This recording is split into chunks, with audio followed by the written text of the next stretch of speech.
ભાઈ રવિવારનો દિવસ હોય ને ઘરે બેઠા બેઠા કંટાળ્યા હોય ને એન્ટિક વસ્તુનો શોખ હોય તો પહોંચી જવાનું સીધું આપણે આણંદ જિલ્લામાં બોરસદ ચોકડી પર ભરાતા ભાઈ રવિવારીના માર્કેટમાં. હા ભાઈ, આ જગ્યા પર તમને દરેક વસ્તુ જોવા મળી જવાની છે. એન્ટિક પીસ બધા જોવા મળી જવાના છે. અને ભાવની વાત કરું તો ભાઈ હોલસેલ નહીં પણ કચરાના ભાવ બધી વસ્તુ મળી જવાની છે. મેં ફટાફટ ફરવાનું ચાલુ કરી દીધું કે ભાઈ મને પણ કંઈક વસ્તુ મળી જાય ને દેખે ગયું ધોનીભાઈનું હેલ્મેટ તમારા ભાઈએ લીધું નહીં કેમ કે મેં તો ભાઈ ક્રિકેટમાંથી સંન્યાસ લઈ લીધો છે અને બીજી બધી વસ્તુ જોવા નીકળી ગયો છો. નાનો મોબાઈલ જોઈએ, હેન્ડફ્રી જોઈએ, જે જોઈએ ભાઈ મોબાઈલની બધી એસેસરીઝ આ જગ્યા પર તમને ભાવ ટુ ભાવ નહીં પણ તમને પોસાય એવા ભાવ મળી જાય ને ડોલર જોઈએ ને તો પણ તમને આ જગ્યા પર મળી જાય. હા ભાઈ, વર્ષોથી વખણાતું એટલે આપણા આણંદ જિલ્લાનું બોરસદ ચોકડી પર ભરાતું રવિવારના દિવસેનું રવિવારી માર્કેટ.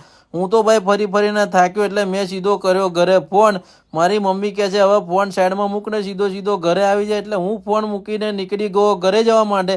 બાકી તમે જો આ જગ્યા પર ના આવ્યા હોય તો એકવાર ચોક્કસથી મુલાકાત કરજો બોરસદ ચોકડી રવિવારીના માર્કેટની. બાકી ભાઈ વિડીયો ગમ્યો હોય ને તો ફટાફટ શેર કરી દેજો, લાઇક કરી દેજો, કોમેન્ટ કરી દેજો ને નીચે ભૂરું બટન દેખાય છે ને એ દબાવીને તમારા ભાઈને ફોલો કરવાનું ભૂલતા નહીં.